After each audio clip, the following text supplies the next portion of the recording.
I'm starting to record.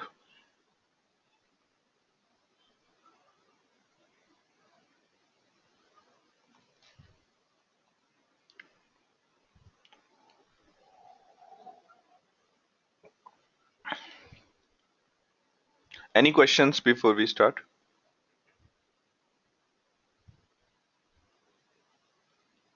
Did you work upon the five problems which we discussed yesterday?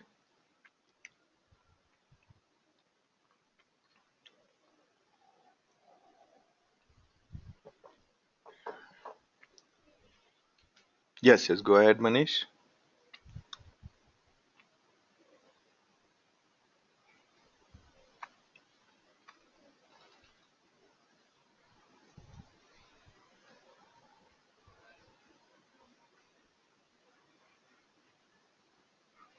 Okay, so Manish's question is, other than regular expression and Unix commands, do Hadoop streaming understand anything else? So it understands everything which can run any command, not only regular expression or Unix command. Regular expression is just very small thing out of the loop. So or you can look at it this way. The Unix command or general program understand regular expression, and streaming command can run any program. Okay.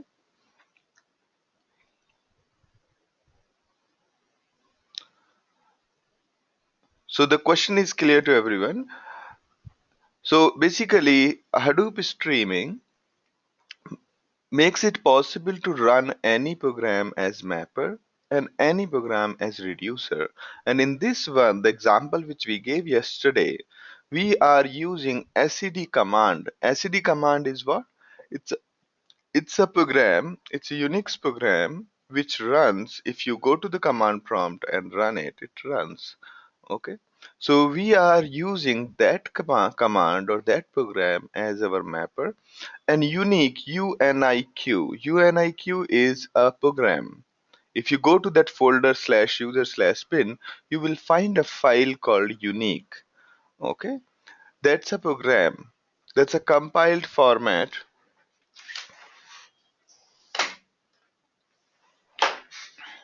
Okay, now so it can run anything which can run on Unix.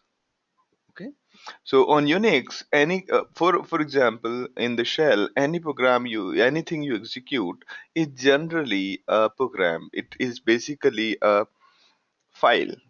All right. Also, other than this, if you like to write in any programming language other than Java or Python or any programming language, if you can run your program of those languages, say you are writing in Python, if you can run it from command line, then you can run that as mapper and as reducer. All right.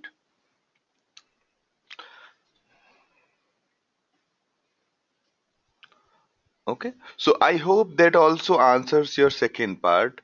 Is Hadoop streaming at any time leverage the underlying OS level function?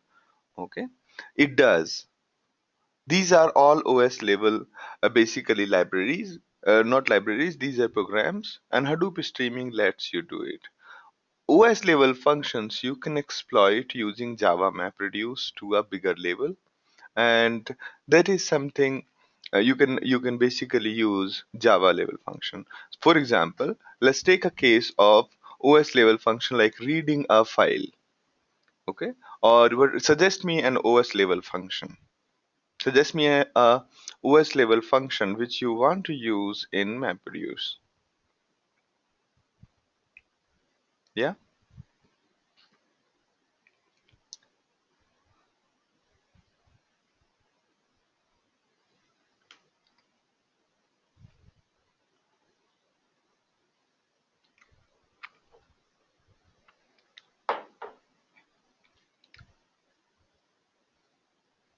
File IO, right?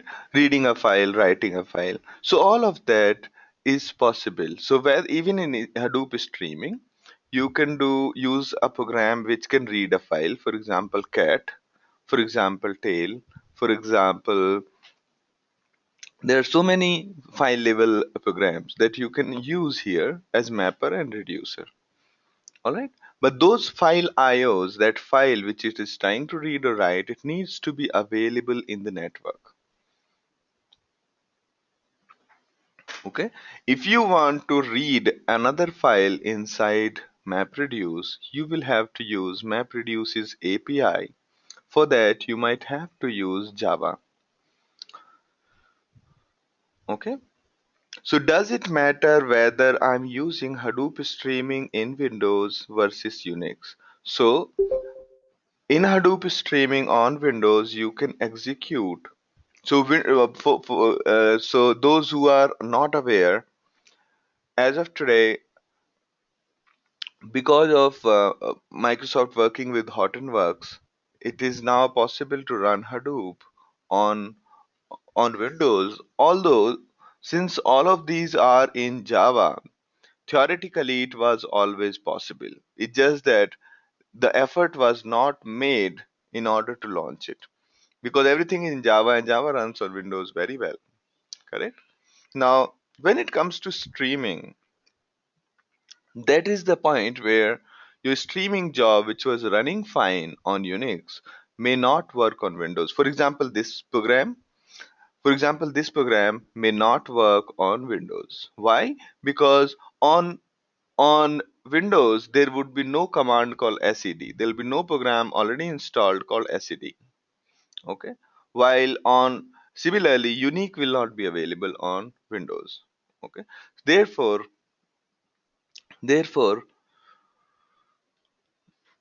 streaming job which was running perfectly fine on Unix may not work on Windows.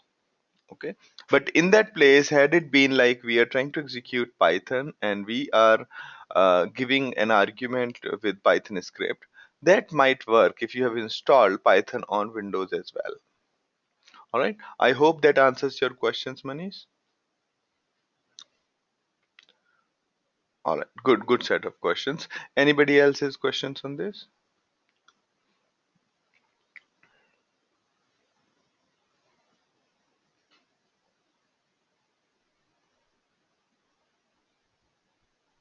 Okay. I look forward to your email, Kalyan.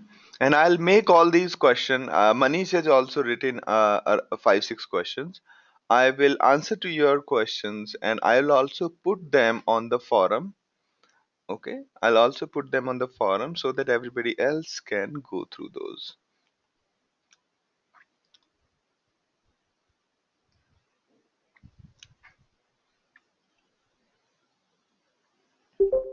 So Sabrish's question is C sharp supports Hadoop programming or any other specific programming? So yeah, so probably your question is, can we write C sharp programs for MapReduce? The quick answer is no. The quick answer is no, because in place of Java right now we cannot use our C sharp programming language. But the other way to look at it is you can write your streaming applications on Windows, as well as on Windows. And now since Microsoft has planned to make .NET run on Mac as well as Unix, then your streaming jobs can be very well written using C sharp. Okay. All right.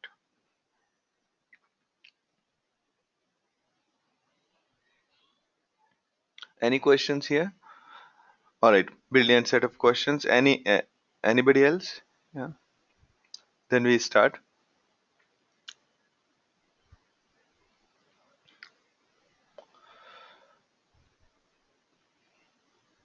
Okay. All right.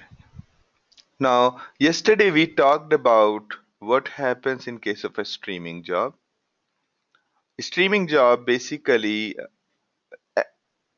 the semantics of streaming job, what goes in, is very similar to the normal map reduce, just that the grouping does not happen.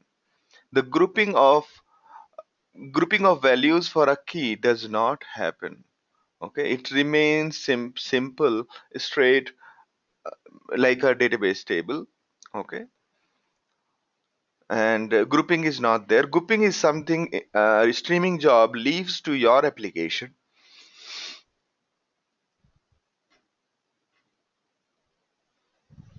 and that is something.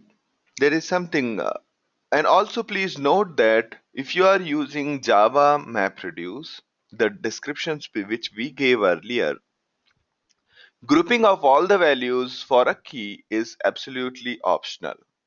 By default, it is turned on. In case you don't want grouping, you can turn it off. All right? You can turn it off if you do not want grouping.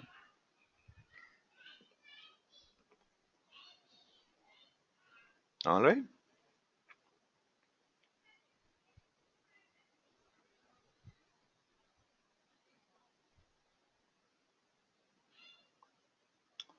So in Java MapReduce, when you are writing your MapReduce in Java,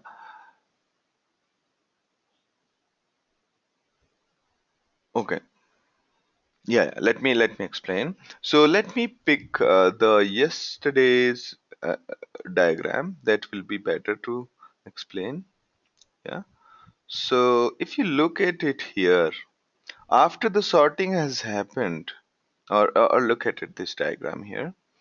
So your program gave key value pairs in the form of by printing word comma one, and Hadoop not only sorted this data, it also grouped all the keys together. You can see SAR1, comma 1. While here it does not group them together, it just sorts them. In streaming, it just sorts them. And you might say that streaming is nothing but normal Java MapReduce, a customized normal Java MapReduce, which basically executes your programs. Streaming job is basically a Java MapReduce, which instead of using its own logic, it runs the programs provided as arguments. It runs those programs as mapper and reducer. All right. So why this difference? So here also we can do the same thing. If we go into settings and say that our map reduce, don't please do not group my items. Just sort them. Do not group them. Okay. And that setting that by default group the values together for the key is by default in Java MapReduce it is set as true. Here it's not set as true.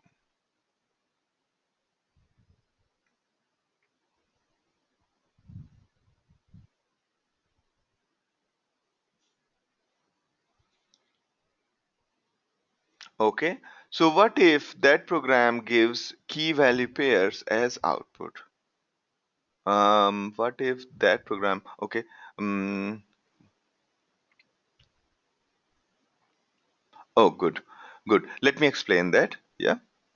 So this is clear, right? Here the grouping is happening in the tradition, the usual Java MapReduce. Here the grouping is not happening. That is one big difference. Second difference with respect to Java is here the key value pair determination is in case of Java is very straightforward. We just say that this is my key, this is my value. But here where the output is generated by some other program in the form of plain text, how do you distinguish between key and the value, and how do you distinguish one pair of key value from another pair of key value? Okay, so so So the output of a program has to be key separated by a tab and the value.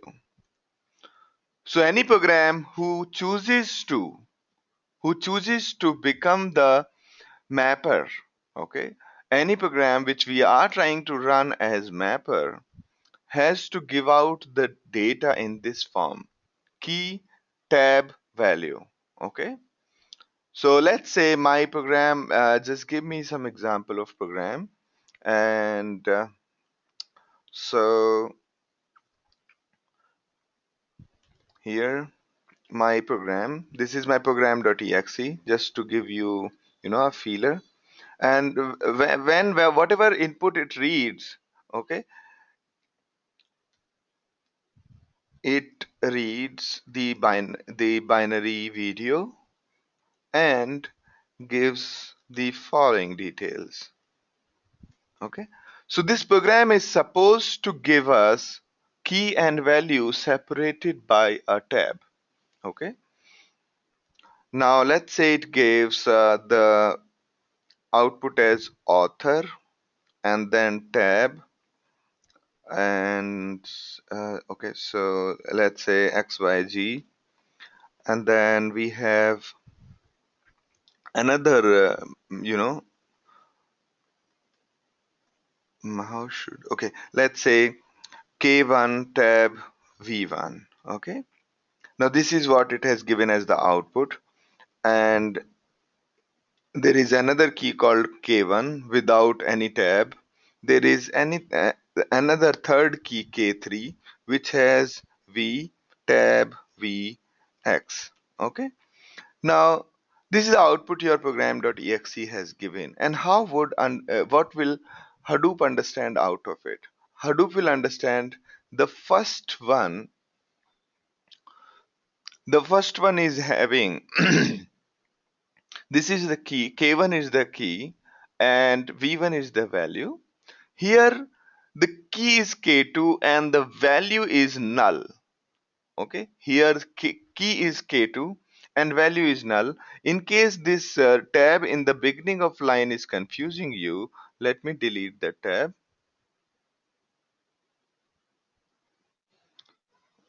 Okay, let me delete the tab. All right, so k1 will be the key but value will be null. K3 will be the key and the value will be v tab vx. Okay, this is how the streaming job understands the output of your program. Okay, now you might argue, you might say that this myprogram.exe is a legacy code and it gives us result not in tab separated. It gives us the result in comma separated or colon separated. Okay, let's say instead of this, my program is let's say my program 1.exe. There is some legacy code which is giving us the result in this format. Okay, okay, then all you need to do is go to Hadoop streaming options, and there you will find a way to define the separator.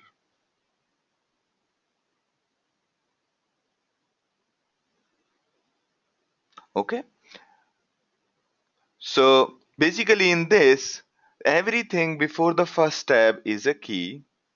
Okay, a key could be something a like this, and then a tab, and then v4. So this is our key and this is our value, and here this is the value and this is the key. All right, so I hope that makes it clear. So any program, so here the default separator is tab. In case you are using my program 1.exe, which is giving us colon separated key and value, we can configure our, okay, we can configure the streaming job such that it picks up a default separator. Okay,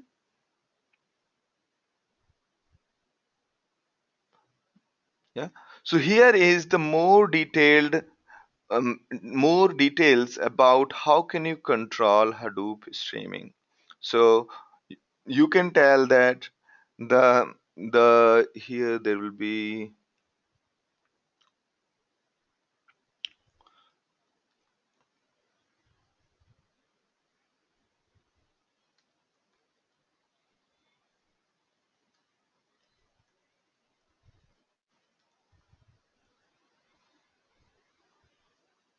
okay,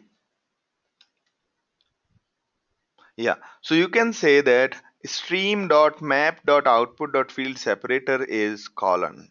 Okay, instead of the default one, we could say in these kind of cases where you have colon in place, you will say my separator is colon. Okay, all right. So while running the streaming, you can give all these kind of options.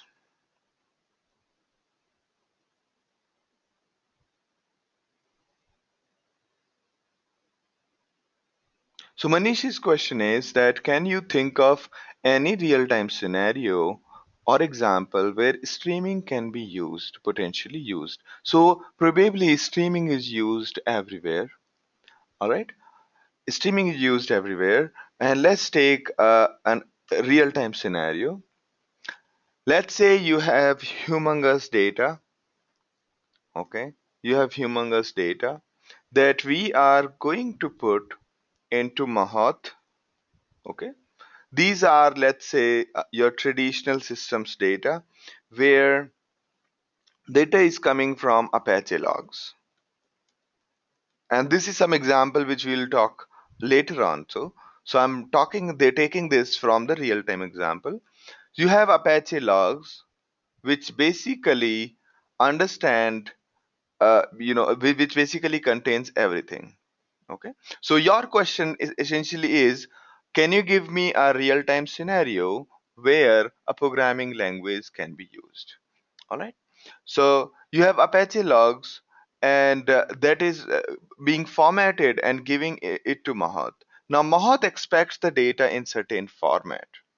All right, and Mahat expects the data in the format of product ID and user ID and rating. Now, to convert these Apache logs into a pre-decided format, product ID, user ID, and rating is the duty of either the normal Java MapReduce or the streaming. Okay, and streaming job is not only the binary execution. If you have a Python program, if you have any programming language, you can use that program as the mapper and reducer. All right. Okay. So this is one small example of real time. So I mean, uh, the question here is, in probably almost all scenarios. Okay. If you are not, is your question about can we think of a situation where MapReduce can be used? Okay. If that is your question, then I would say that almost in every situation, probably almost every problem, you can convert it into MapReduce. Okay.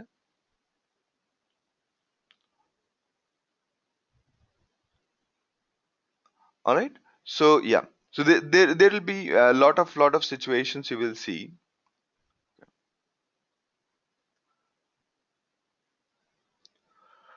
All right. So till now,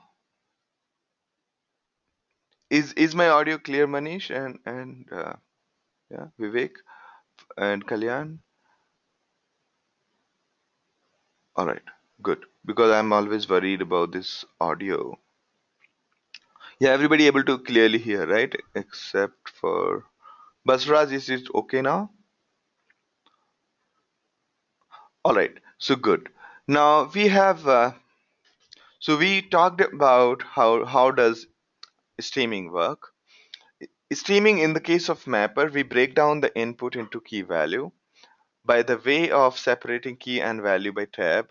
In case it's some other operator, you can specify that while running the streaming job, and then run the then run the normal reducer, any program as reducer basically.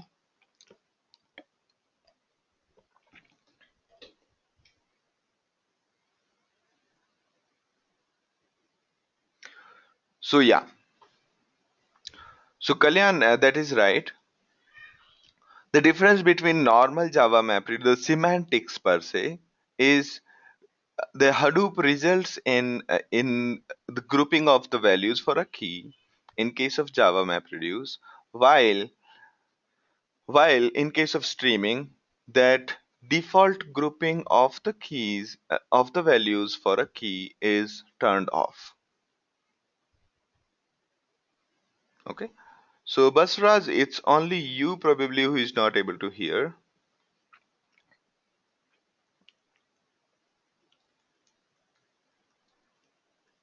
Okay.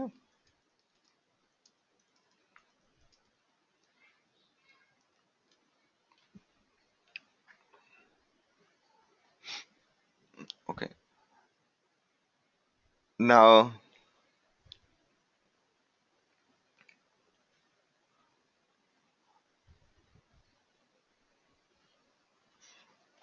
so this is what we have here.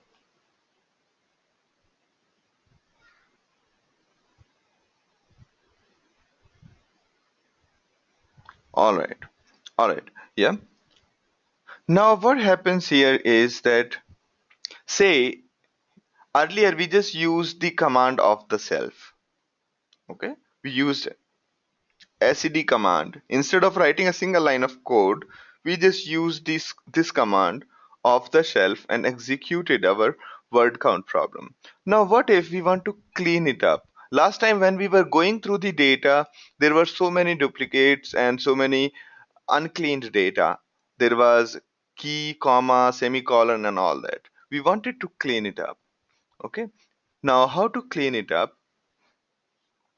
So let me go through the same results which we talked about. So we have Hadoop 8000.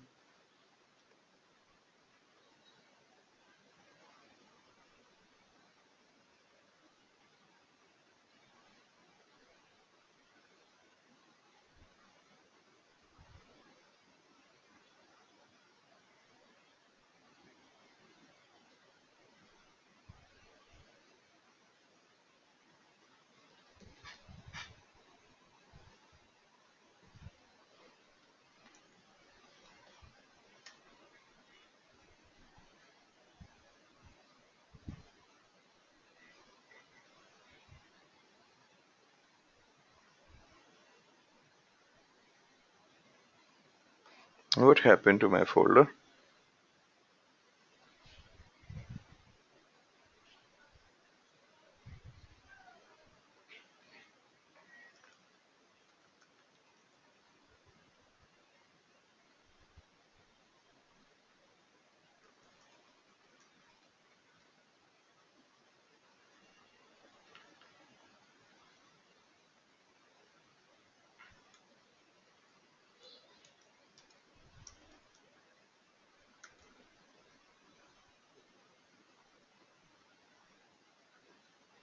It's there. How come it's not visible here?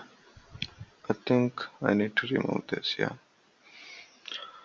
All right. Yeah. So there were word count example. Under that, we were doing something yesterday. I think this was the one. So yesterday, this was the result we got. Okay. Now you can see in this result, the output is very badly formatted. The, for example, 606 has occurred 6 times, and this comma or dot, they are considered as separate keys. So there are many things you could do. Okay. And you can see here, this word is being used so many times. Okay. So, and similarly, for almost every word, these are the problems. So, do you want to clean up this word count problem? And what are the things you will do to clean up?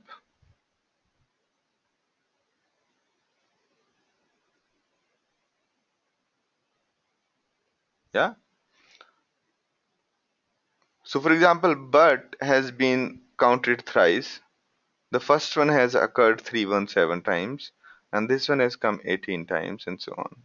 So, what are the changes? What are the cleanups do you like to do in this program? Remove special characters and white spaces. Okay. So on the first, this side, left hand side is the number of counts. And second one is the word and remove case sensitiveness. Okay, let's try to do these two things. Remove special characters and remove the case sensitiveness. So now to do that, we'll have to create our pipeline. Okay, we'll have to create our pipeline. And so to create a pipeline, this is what I'm going to do. Instead of simply saying whatever input is given, replace it with replace space with new line, I'm going to do a little more sophisticated thing. I'm going to say whatever input is given to me, I'm going to replace space or tab any number of times with new line. All right. Then whatever is the result, I am going to delete everything which is non-alphanumeric with nothing. I'm going to remove it. I'm going to substitute that with this. All right. So when I say null, it means I'm trying to delete these. I'm replacing this with nothing. Okay. Now, next is translate. Translate basically translate one character range into another one. Here I am saying capital A to Z to small a to Z, which means it will translate. So output of the first SED will go to the second one and then it'll go to translate.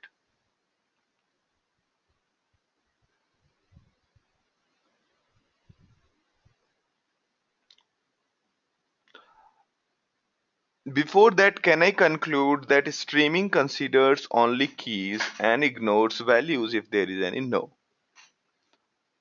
Okay? No. It's not that way. If there is a value on the same line, it will consider that as well. Just so happened that,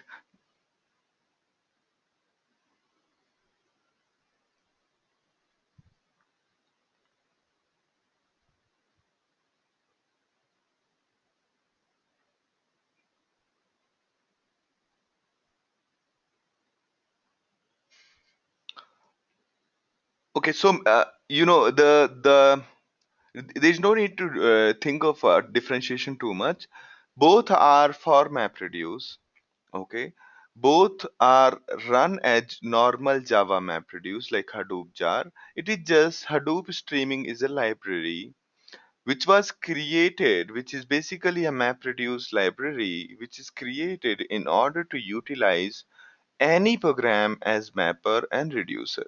When we say any program, this program is supposed to give output in certain predefined format. Okay, and that format is generally a tab separated or any separator separated. It should give out key and the values. Okay, in our program the value is null. We are not printing any value in our program. We are not. Yes, streaming is Hadoop library. That is correct, Saprish. So you can see this.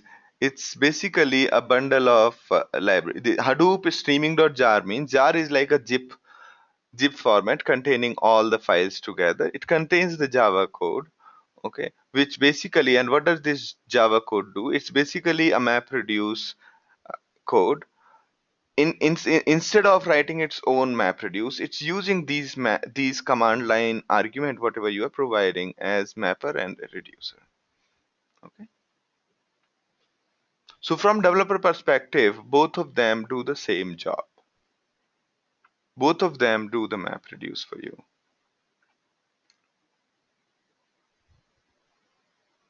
And both of them mostly can be used interchangeably. It's only in case of your task is little advanced, such that I gave you an example that inside your task, inside your mapper task or reducer task, if you are trying to read some extra files from HDFS, then probably you will need Java MapReduce, or you are trying to do further more complicated things with Java MapReduce. Okay, then on those cases, basically when you try to do more complex and advanced things, you generally use the Java MapReduce. If your task is generally related to normal data manipulation, specifically the plain text one, then you go for streaming job. All right. Now, what we did was we took the.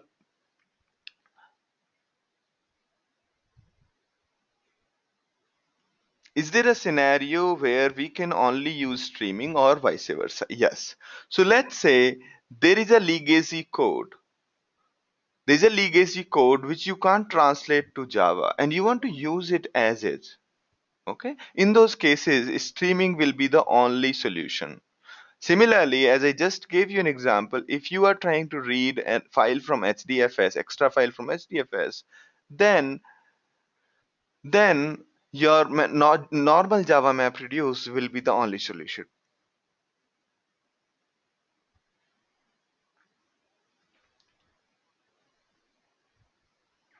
So yes, we can integrate. So you can also do mix and match. Some part of your problem, one phase of MapReduce you can write using Java, while rest of the MapReduce phase you can write in streaming.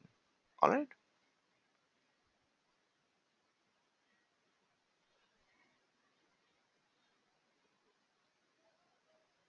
I assume the streaming will understand a subset of languages. So any program that can run on Unix or any operating system which is under on which the Hadoop has been installed, if a program can run there, then that program is suitable, can be run by streaming. Okay.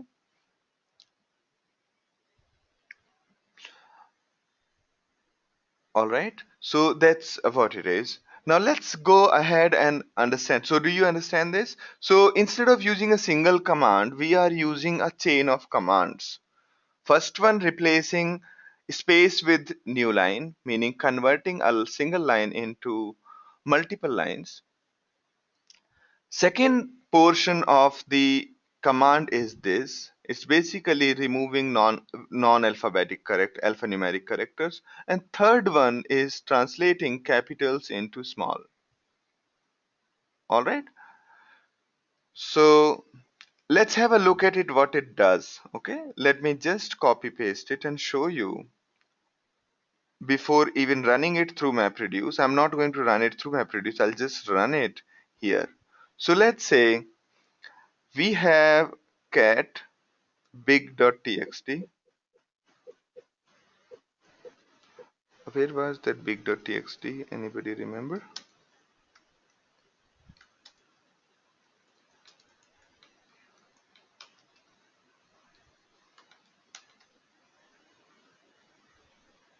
Yeah, it is my asgiri folder.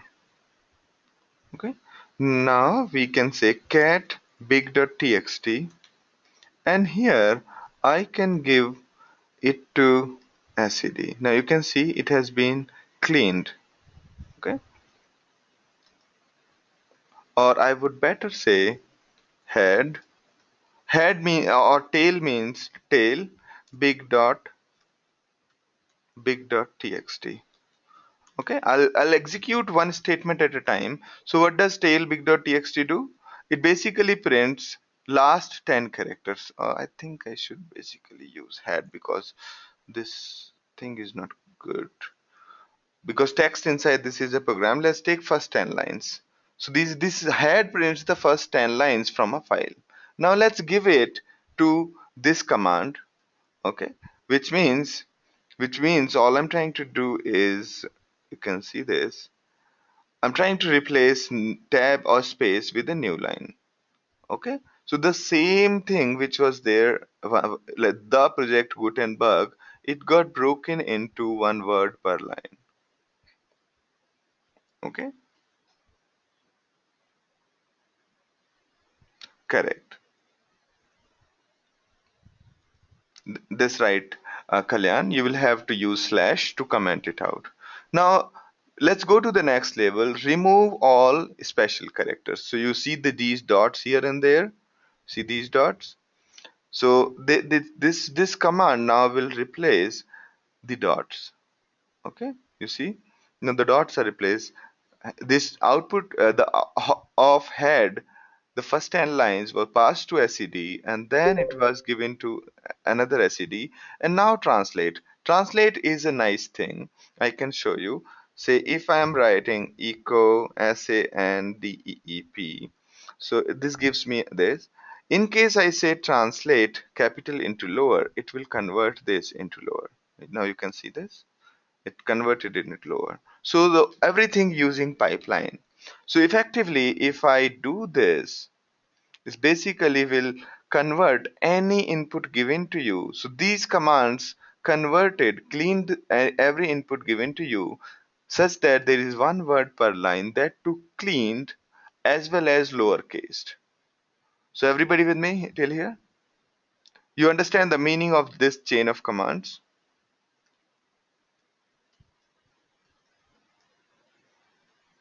Perfect. Great. All right. So these are very, very important things. Okay. 90% of your time will go into building this kind of uh, strategies. If you try to write the same thing using your Java code or C code or C++ code, it might take you maybe 3 to 4 days to write this if you do not use regular expressions.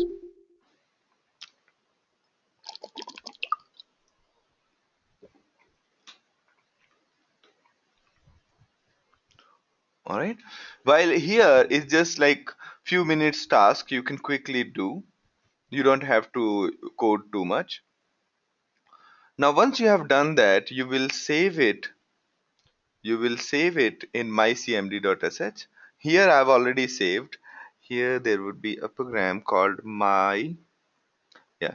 Yeah, mycmd.sh is there in my folder. This is my local folder. Okay, I have already created it. Now the way I'm going to execute is by telling that my mapper is this program called mymapper.py, and my reducer is myreducer.py. But here, let me change it to fit my needs. Okay, what is the name of my mapper now? Anybody quickly?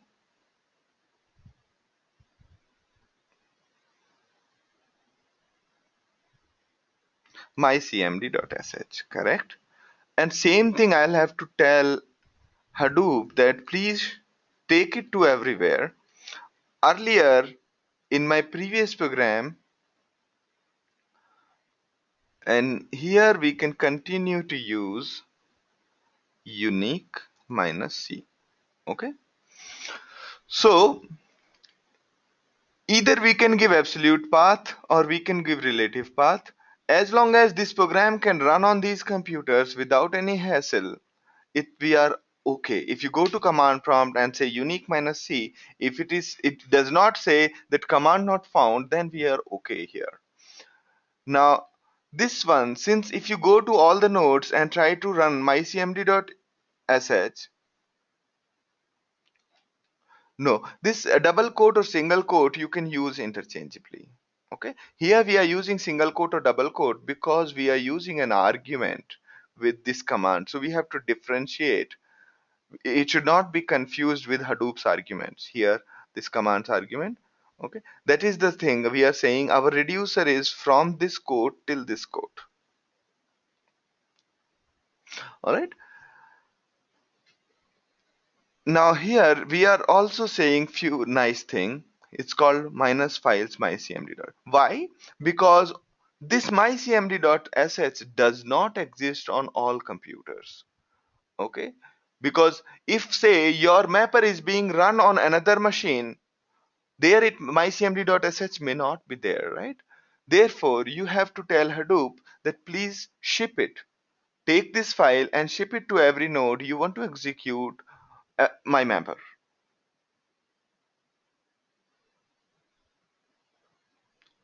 Okay? Now,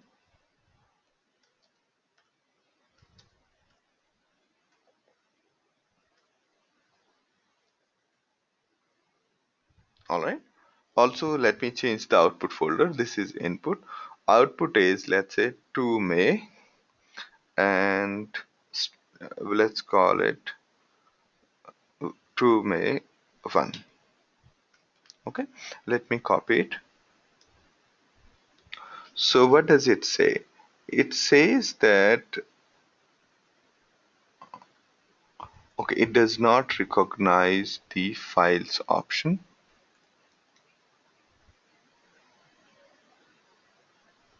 Yeah, now it's working.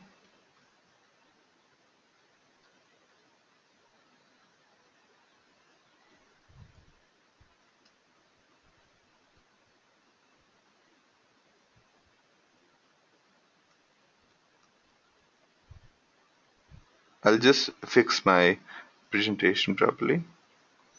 This will help.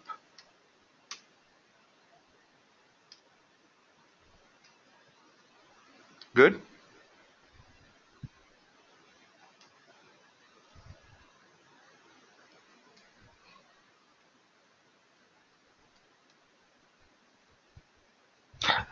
All right, let it run for some time. It's saying that map it has finished this much time and it is now done. The output folder is here. Now let's have a look at how does our output folder looks like. And I will go back to word count.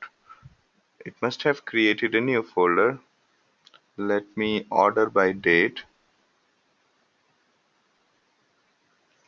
Okay, and again, this is the one which we have created, and here it is. Now you can see the things are very cleaned. Okay,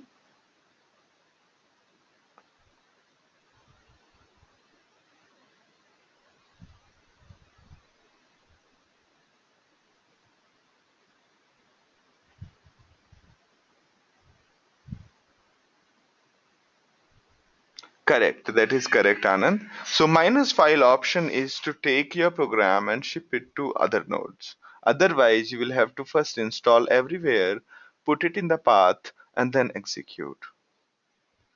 All right. So because if you have hundreds of nodes, either you copy this file everywhere manually and then delete after you are done. That is too much of a hassle. Instead of that, Hadoop provides this nice great this option called minus file, and the way it works is, so I'll answer your questions in a minute. So the way it works, this thing minus per file works is, it takes your program, puts it in a distributed cache. Distributed cache is a central location which is available to all nodes immediately. It puts mycmd.sh into distributed cache, and just before it tries to run your program, it will take the file from the distributed cache, put it locally, and run it.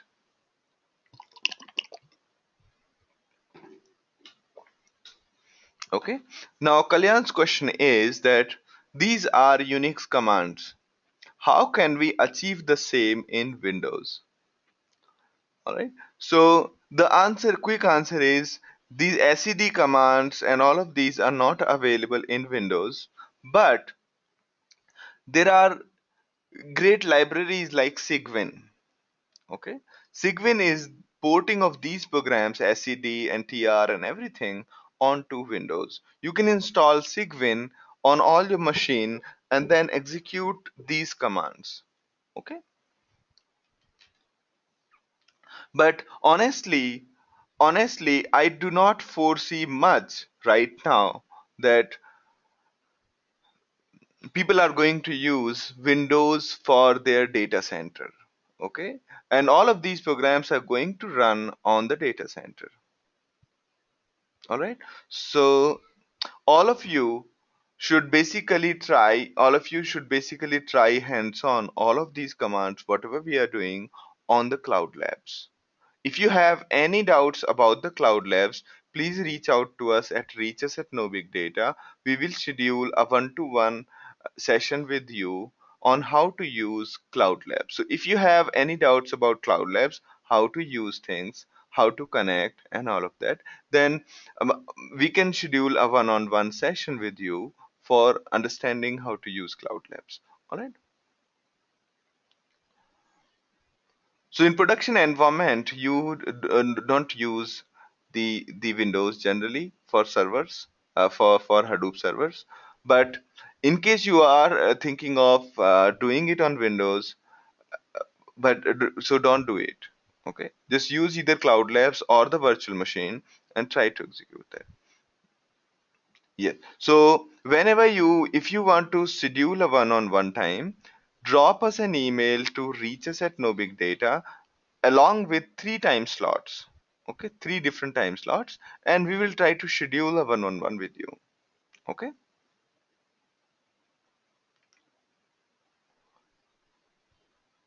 3 different time slots. Now, next question: how to identify how many nodes this program will run? Okay, basically, you just have a look at number of splits your file is having, and based on that, it will run on those many nodes. Okay, if you remember how we identify our blocks, how many blocks are there for our file, using that you can figure out. Also, before a program is run, it also gives us a way to track. Okay, before a program is run, it gives you a URL to track, and from this URL you can see what actually happened with them. Okay, so it shows that there are 2 maps and 1 reduce. Okay,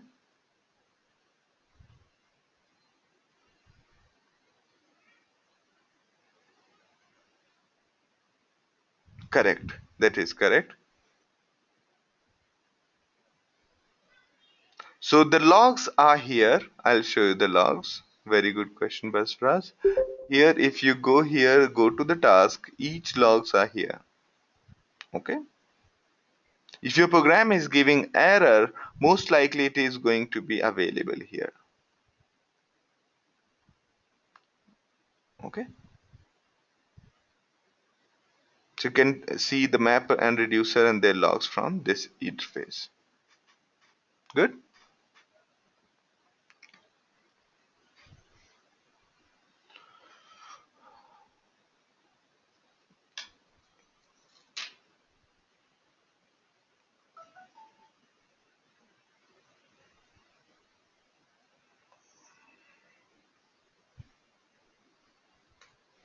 Okay.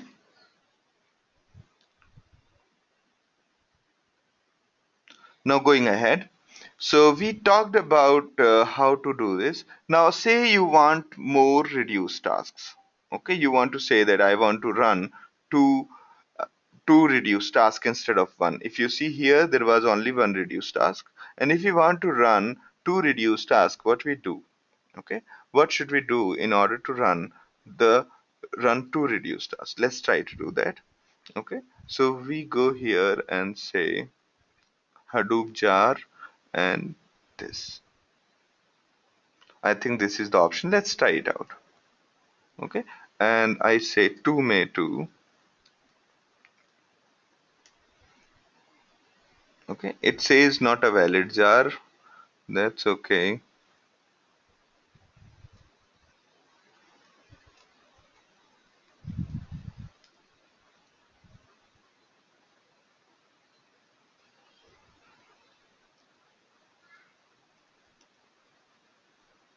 Okay, why it is giving us that option?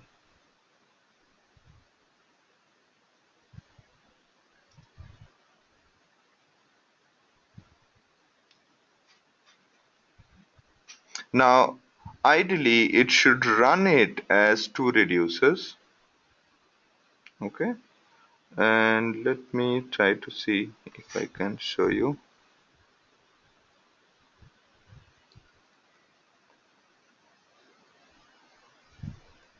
If you want more reducers, then this would be the way.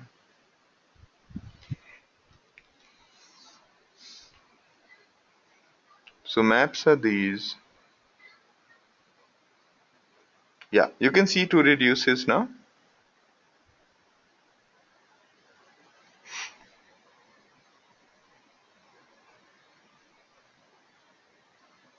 So Mohan's question is, map time was 23 seconds versus reduced time was just 2 seconds. Therefore, why we have more reducers than more maps. Yeah.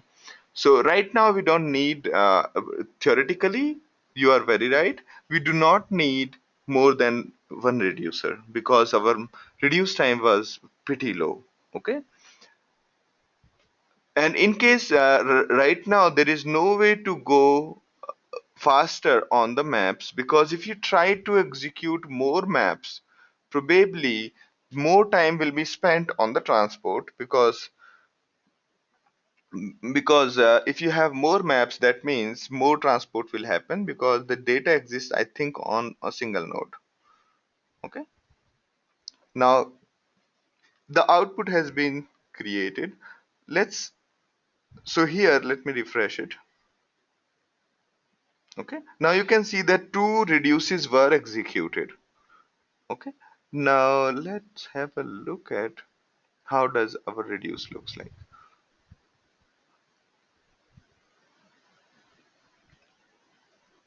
Okay. Mohan, was I able to answer your question?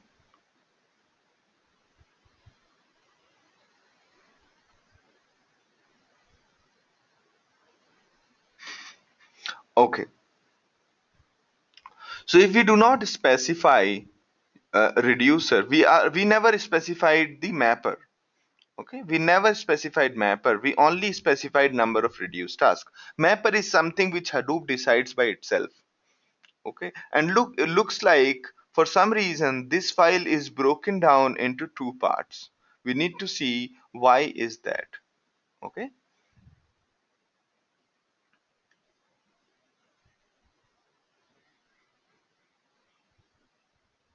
Okay, so Manish, I will talk about this number of reducers after this. So this is a very important question. Yeah, this is all configurable. Now here you see, let me again sort it by the date.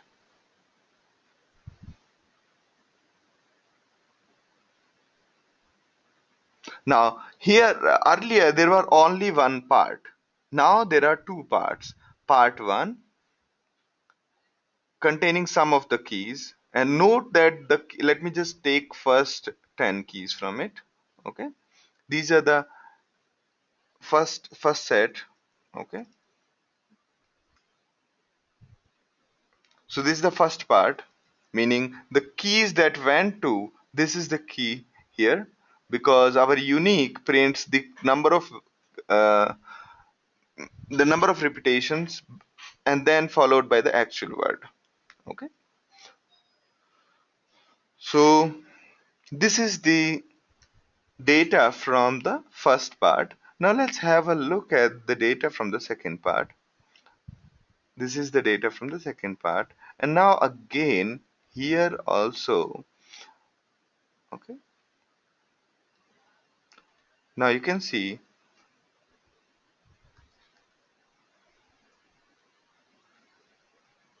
now you can see so 005 went to first reducer, while 00 went to second reducer, 0001 went to the first reducer, 02 went to the second reducer, and so on. So the distribution of keys is uniform. Some of the keys went to the first reducer, some of the keys went to the second reducer. Okay.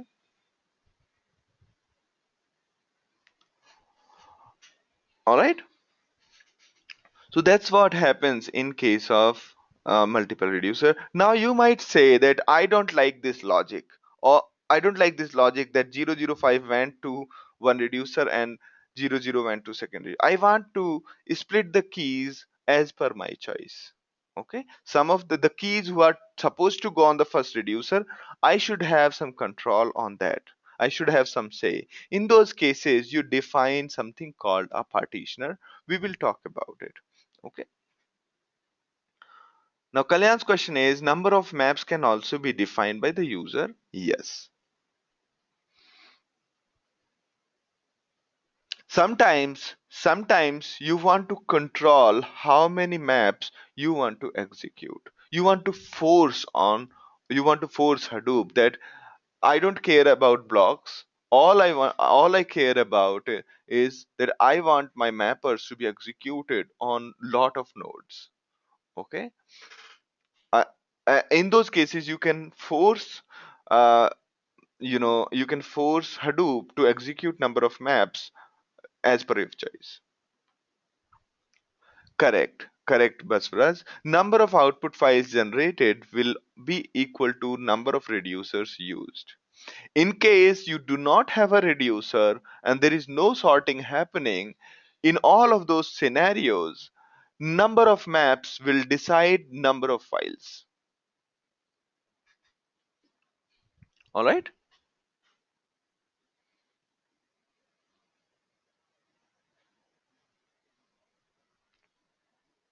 Good. So this was our attempt on having this. Let me just put it in the presentation so that next time we are not confused. Okay, so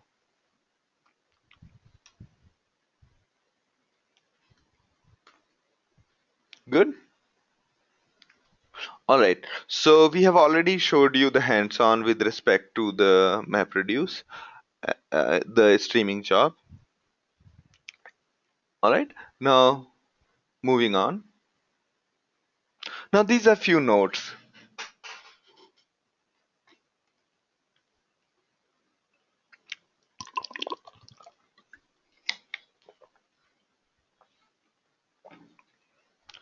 So it's okay to have no reducer at all.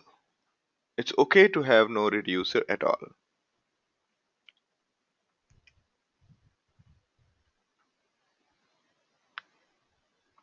So Vivek's question is, can you share a scenario you might have encountered where number of mappers were restricted? Yeah, so there were only few scenarios where mappers have been restricted. As you will see one scenario when you talk about copying the data from SQL servers using Scoop. So there is a command called Scoop. We will talk in future where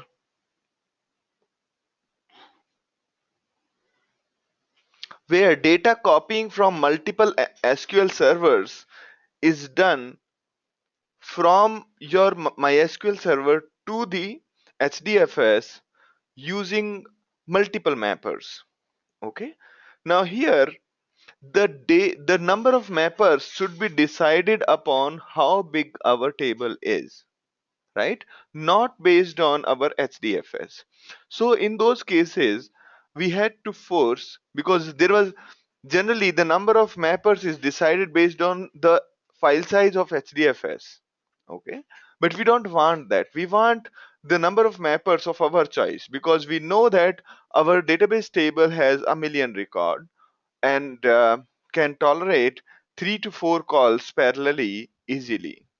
So what we did was, what Scoop does is forces Scoop forces the MapReduce to have the number of mappers of its choice. And what does it do inside mappers? Each mapper is copying the data. Each mapper is opening a JDBC connection to the MySQL server and copying the data from there to HDFS. Now, from this discussion, you must have understood that mapper is just standard Java code. You can do anything inside it. Okay. Or mapper is you can do anything inside it. You can open a JDBC connection, you can try to write to file system, you can make a call to some server and a REST call, and a lot of things. So in case of Scoop forces the number of mappers as per its choice. Also, imagine that you are trying to crack the passwords. All right. And how does password cracking works is you basically generate all kinds of permutations and check it against the system. Right. Now here the input file is small. Okay. Input file is small, the one you want to crack, but the computation is very exhaustive. computation is very exhaustive. Therefore, you force the number of mappers to be really, really high.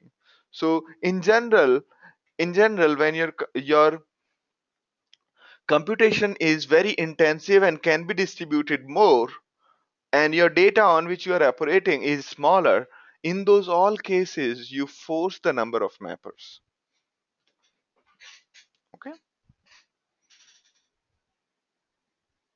Okay, yeah, it's the same scoop we are talking about, Sabris.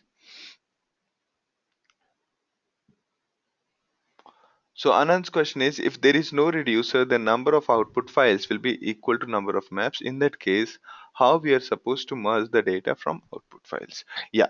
So another very good question.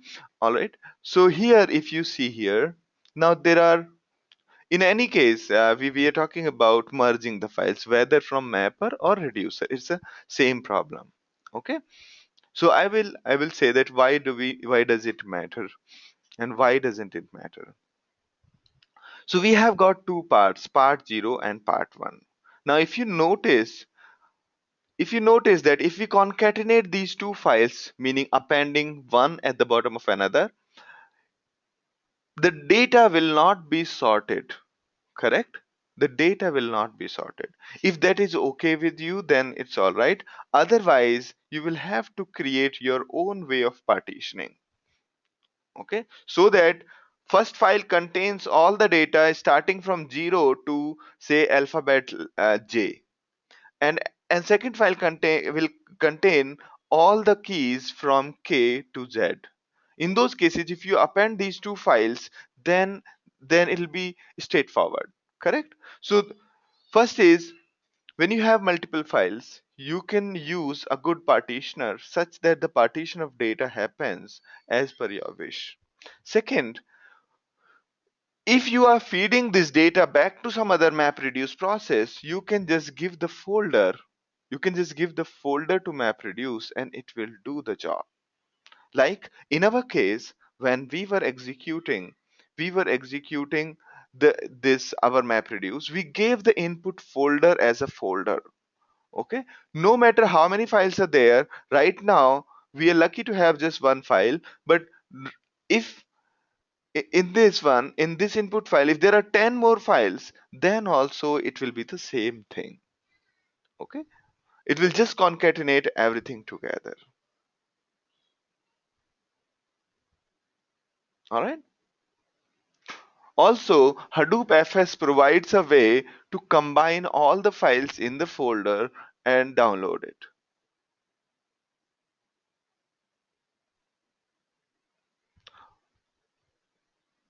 Make sense to you, Anand? So I talked about three things. First,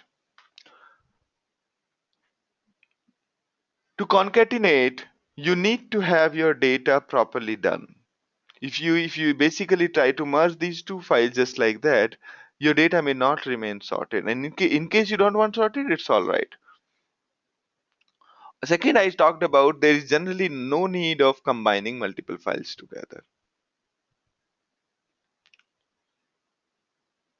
specifically in text kind of a scenario where we are manipulating text files. Okay, so it's okay to have no reducer, and in case, but if you don't have a reducer, still the sorting of your input keys will happen. In case of a streaming job, the sorting of input keys will still happen. In case you don't want sorting, you are just translating one data from one form to another, you are not doing any aggregation or smart things, you're just translating the data. In those cases, you don't want sorting. And to turn off the sorting, all you need to tell, don't have any reduce task. You need to tell Hadoop that -d mapred.reduce.task equals 0, and it will not do the sorting for you. Okay, and maps will decide the number of output files in this case, because there is no reducer. Earlier reducer was deciding number of files, and now if there is no reducer, it will be the only the mapper which will decide the number of output files. If you have multiple n number of mappers, there will be n number of output files.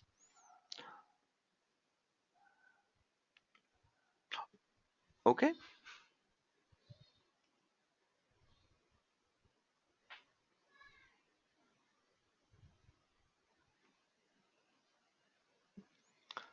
No, I don't get you. So Manish's question is, if I say I want two reducers and the resultant files are more than one block, okay?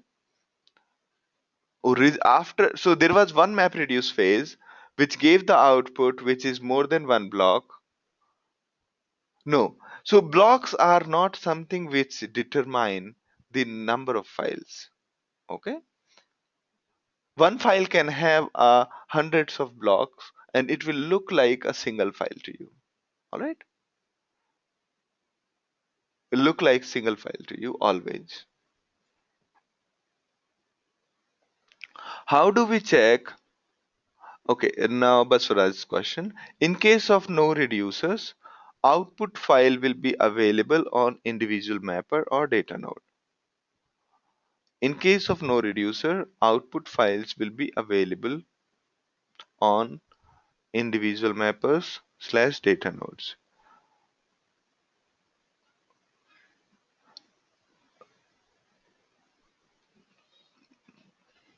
So output file will be available in HDFS.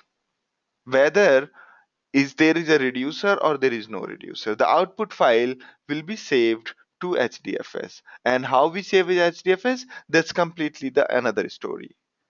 We'll have an entry on name node and the data will be on the data node and so on. Okay. Whether reducers or no reducers, the output of the process goes into HDFS. It's just that the number of files which are getting written is generally a function of how many reducers do you have. And if you don't have a reducer and there is no sorting happening, then number of maps will decide how many files are there.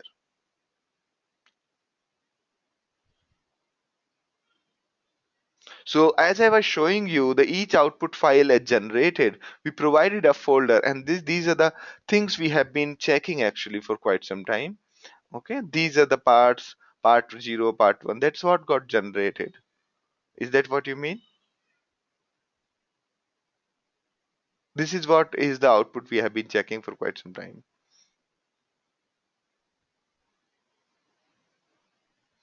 So this is the output to May2 folder where we have kept our result. Output to May2 folder.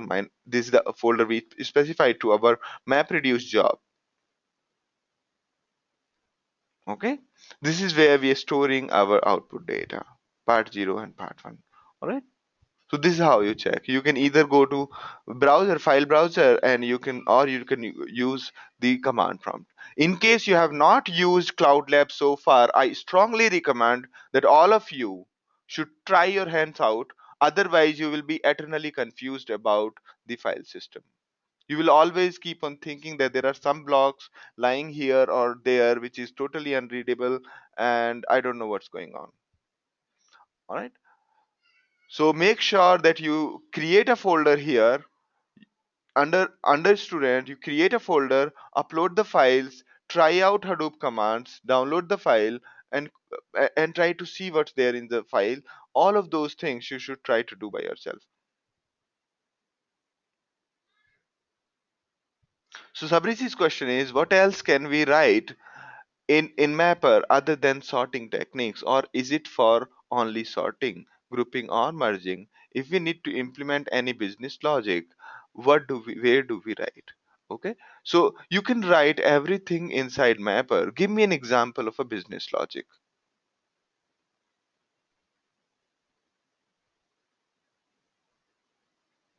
Okay, give me an example of business logic. I can tell you where do we write. So every mapper is full-fledged Java code, or every mapper is full-fledged code. Anything you want to write, you can write. Okay.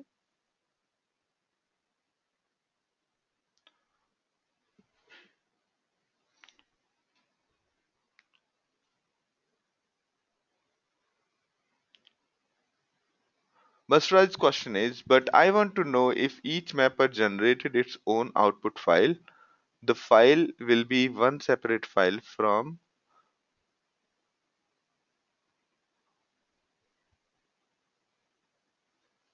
But I want to know if each mapper generates its own output file. Okay. that file will be one separate file from second mapper output file, correct? So this file, when there is a mapper, any output the mapper is going to generate, it is going to get transported to the reducer, and locally it is going to get deleted. This transient data will not be visible to you. Okay, unless you don't have a reducer. In those cases, whatever mapper is generating, it goes to the output folder.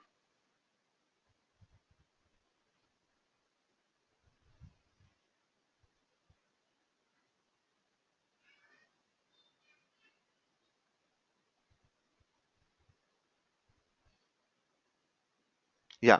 So you can check the output folder, whatever output folder you have specified, it will be away. All those mapper files will, if there is no reducer at all, and if there is no reducer at all, and you have specified an output folder, that output folder will contain the file with respect to each mapper. Okay, you can try that out.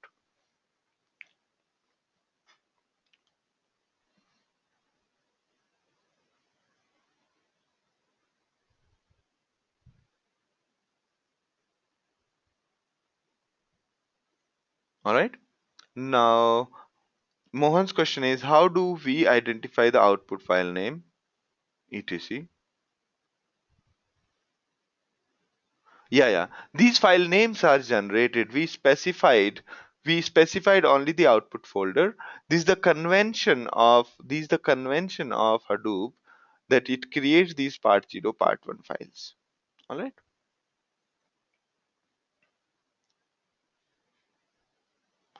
Srinivas's question is, suppose my device generate logs. Based on logs, we have to calculate device performance. We have to write these logic in the mapper. Yeah. Suppose my device generate logs. Based on this, based on these logs, we have to calculate device's performance. Okay. So yeah. So let's say there is a device which is basically generating logs such as how many bytes got transferred, how many output was there, and so on. It's generating that. Now you copy this file onto the HDFS. Keep on copying it, and then keep on running your mapper and reducer. Your mapper will pick up this file and figure out what data is there. If there is a need of aggregation of something, you will pass on that logic to the reducer. If there is no aggregation required, you are just translating data from one form to another. That all you will do in the mapper itself. Okay.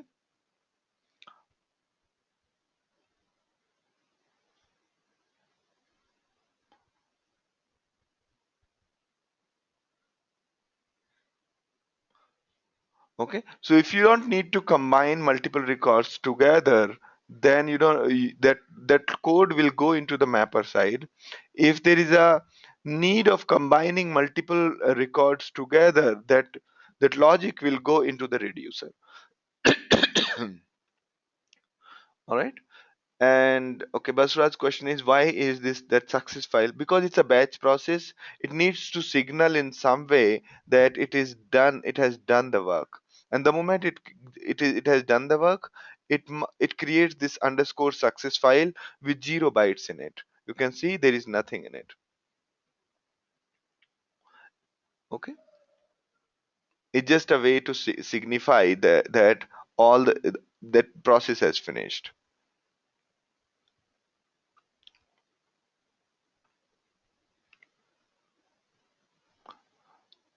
So in case the process does not finish successfully, underscore success is not created, and that means failure. All right. Okay. So there is always a question. There is always a big question with respect to MapReduce. That yeah. Go ahead, Basraj.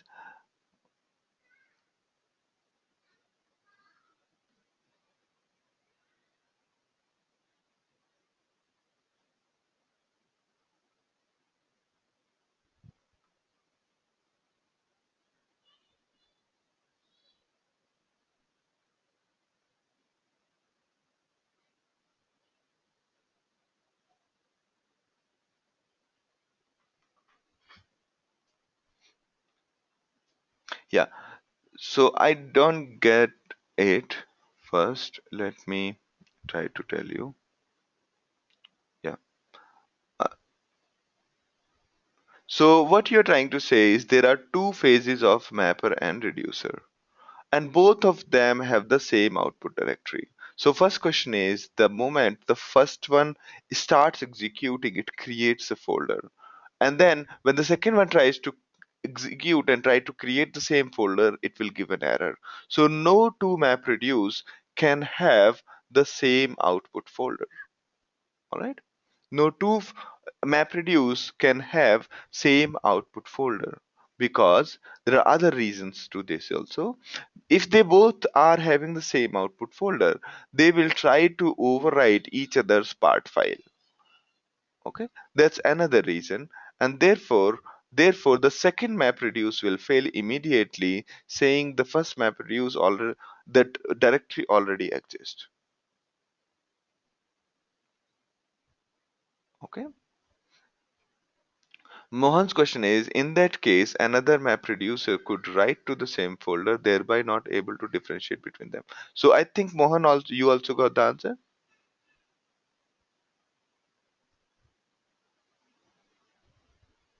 All right, great. Now let me, yeah. So number of reduces. So as we talked about, only in certain circumstances you define number of mappers you want.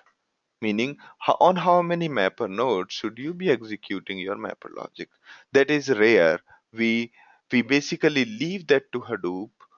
Based on number of blocks available for a file, it creates number of mappers. Okay, file as in input file. Now in certain circumstances you might have to create number of reducers. By default, number of reducers is 1. But in case your reducer phase is taking too much time, you may want to increase number of reducers. So the general question is, how many reducers? How many reducers should I create?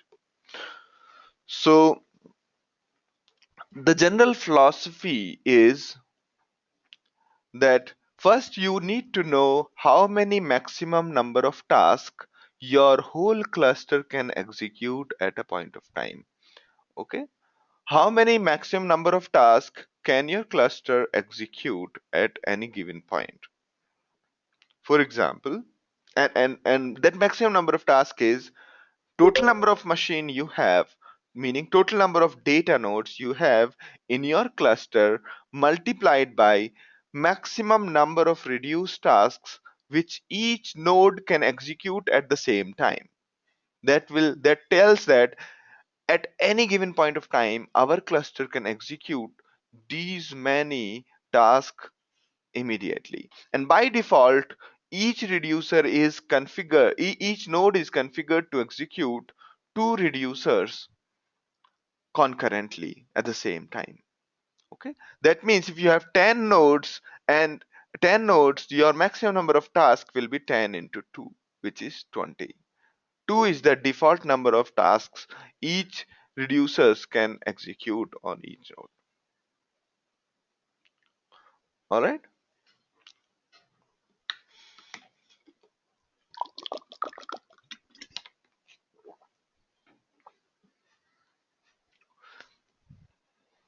Now, what people did an empirical computation and some theoretical directions to it also, that the appropriate reducers are a fraction or a multiple of maximum task that can be executed.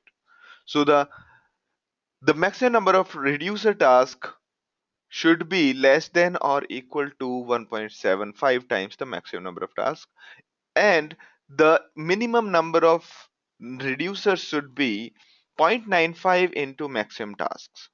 Okay, so if you have, say, 50 nodes and you have two reducers configured on each node to be run simultaneously, which means you will have 100 max tasks. So if you have 100 max tasks, you can have number of reducers between 95 to 175. Okay. If you have too many reducers, if you have too many reducers, that means what will happen is there'll be too much of transport. If you have too few uh, reducers, there'll be the reducers will be overloaded. Okay, but mostly you should figure this out by yourself by empirical means. You try to run one reducer and then try to run some say maximum number of reducers. So you try to run maximum number of reducers. Just a second, I will turn off my notification.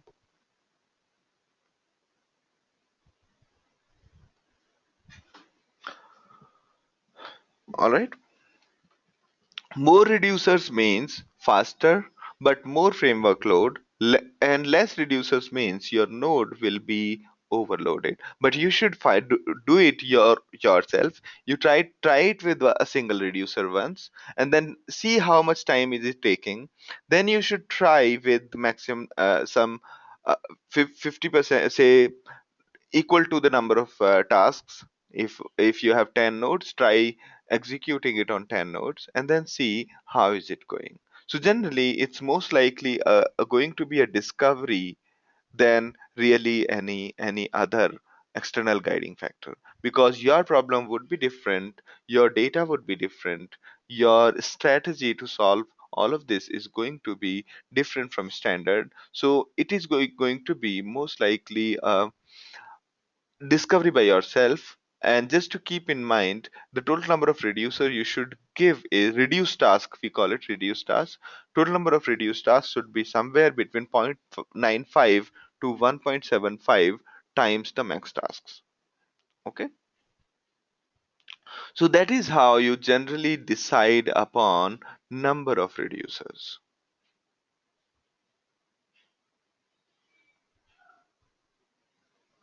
So yes, by default number of reducers is 1.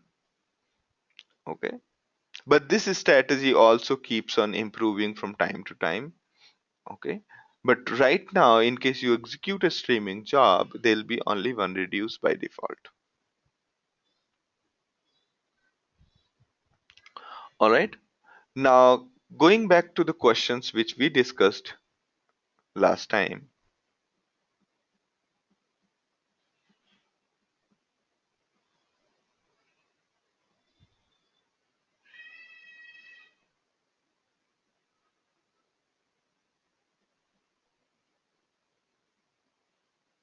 Okay, so Sabrish's question is, how do we understand a web-based application example Facebook developed in PHP uses big data in the background for searching, sorting a friend list all around the world, where where actually Hadoop plays in a traditional web-based applications architecture. So your traditional web-based applications architecture reads data from the backend and presents it to the user in the form of HTML. Also, your traditional web-based application accepts actions from the user by the way of browser or by the way of HTTP, and then gives the output again. Okay. Now, the backend data from where it is coming is is something you where the Hadoop or these kind of big data stacks play the role. Okay, so the general strategy is the most common task which you know that you will be the user will be requiring those, you pre-compute them using Hadoop.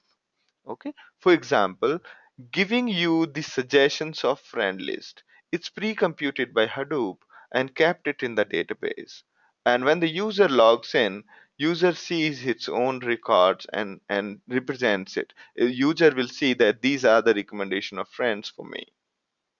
Okay, so this pre-computation or backend computation is where Hadoop plays the major role.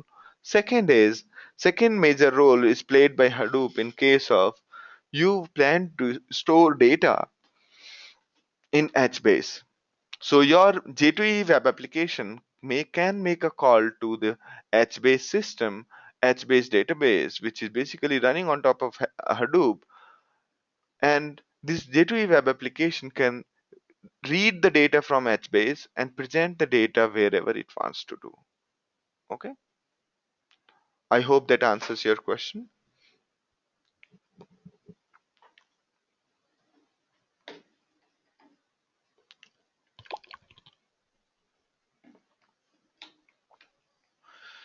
All right, now coming back to the questions. So yeah, we will do the problem discussion after this 10 minutes break.